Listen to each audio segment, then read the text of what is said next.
Hello friends ଜୟ ଜଗନ୍ନାଥ। ଆଜି ମୋର ଆଉ ଗୋଟେ ନୂଆ ବ୍ଲଗକୁ ଆପଣମାନଙ୍କୁ ସ୍ୱାଗତ କରୁଛି। ଆଜିର ନୂଆ ବ୍ଲଗରେ ଆମେ ଆଜି କିଛି ଇମ୍ପୋର୍ଟାଣ୍ଟ କଥା ମୁଁ ଆପଣମାନଙ୍କୁ ସେୟାର କରିବି। ଆସନ୍ତୁ ଜାଣିବା ସେ ଇମ୍ପୋର୍ଟାଣ୍ଟ କଥା କ'ଣ। ଗୋଟେ ପିଲା 169 କେଜିରୁ 77 କେଜି ୱେଟ୍ ଲସ୍ କରିଛି।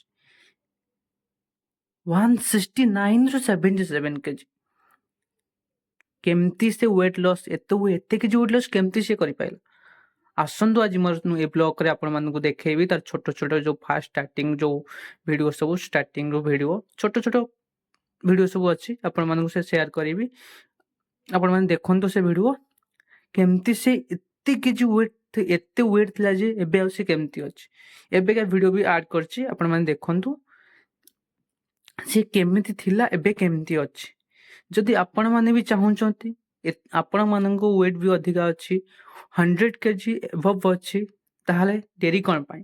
ଆସନ୍ତୁ ମସଲ୍ ପାୱାର ଜିମ୍ ଜଏନ୍ କରନ୍ତୁ।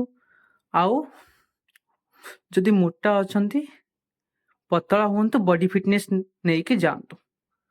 ଆସନ୍ତୁ ଜଏନ୍ କରନ୍ତୁ muscle power gym. Thank you. ମୋ ବ୍ଲଗ ଯଦି ଆପଣମାନଙ୍କୁ ଭଲ ଲାଗିଥାଏ, ଯଦି ଆପଣମାନଙ୍କୁ କିଛି ଶିଖିବାକୁ ମିଳିଥାଏ ତାହେଲେ ଲାଇକ୍ କମେଣ୍ଟ ସେୟାର କରନ୍ତୁ। Thank you.